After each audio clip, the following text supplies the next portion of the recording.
So friends, today we are going to discuss about aperture and depth of field, and in the previous episodes we have seen small depth of field and a big or a deep depth of field. As you can see in the example, wherever you want a blur in the background, then that is called small or shallow depth of field, and wherever there you want a background to be clear, for example in the landscape, that is called big or deep depth of field. You will find a depth of field wherever there is an increase or decrease in the aperture value, aperture range I would say. You will find the blurriness or the difference in the depth of field because of the small or a large aperture range.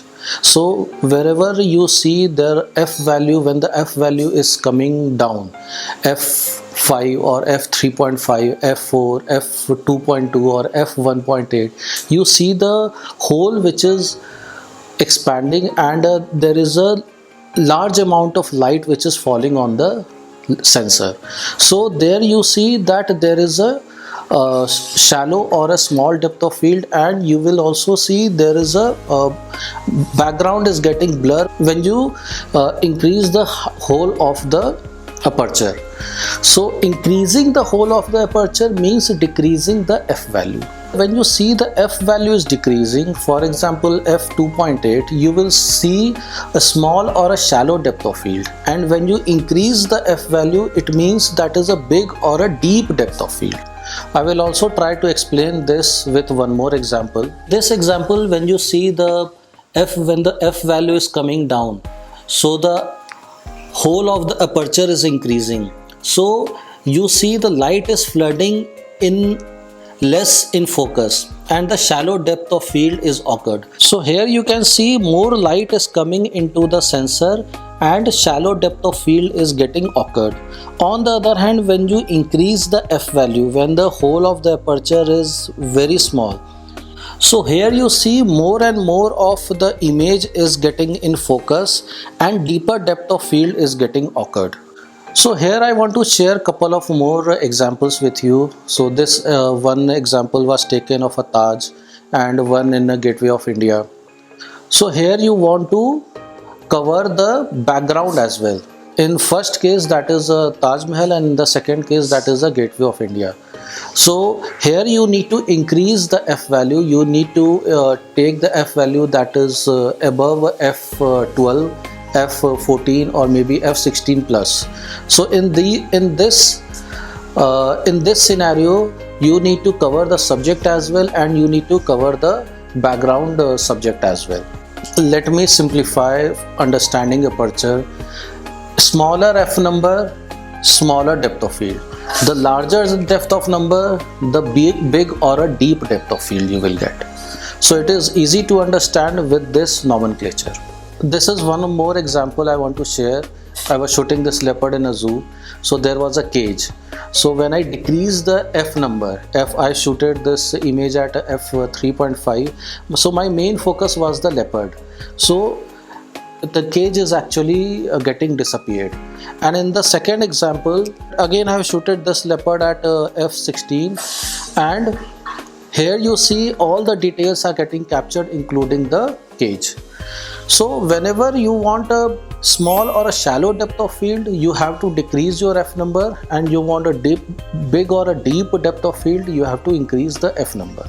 In most of the cameras you will see the symbol of aperture comes with A or AV. So AV stands for aperture value.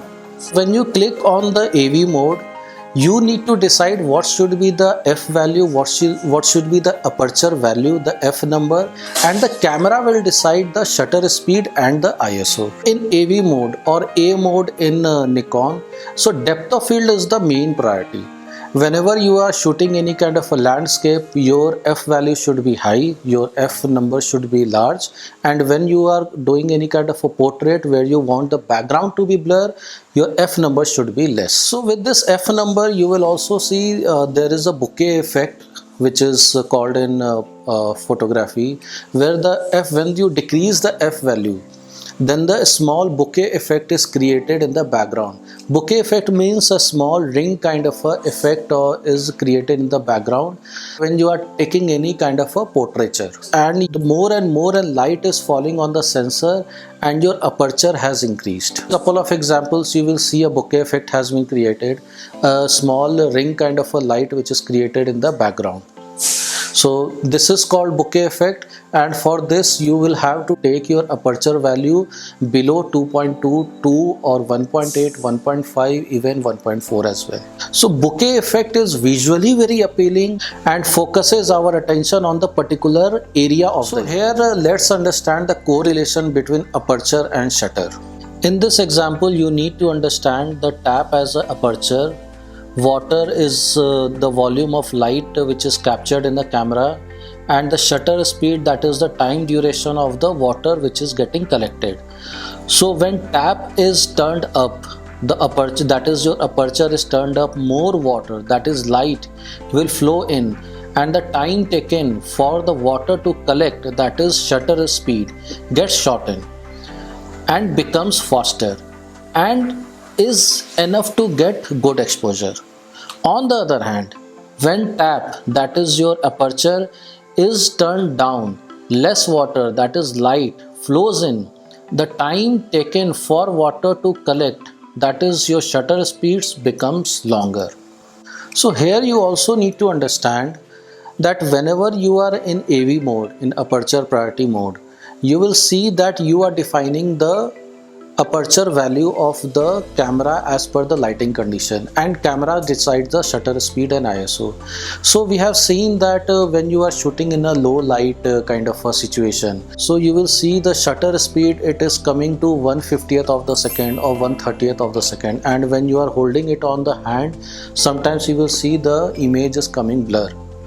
So in that case you have to increase your aperture value, and you have to also see that your shutter speed is also increasing. At least minimum should be 1/80th of the second or 1/120 of the second. So friends, hope I have made it a very simple and very convenient to understand what is aperture, how can we get bokeh effect, and the correlation between aperture and shutter speed. So friends, hope you liked this tutorial, and in the next tutorial we are going to talk about shutter speed and movement. Thank you so much, and see you in the next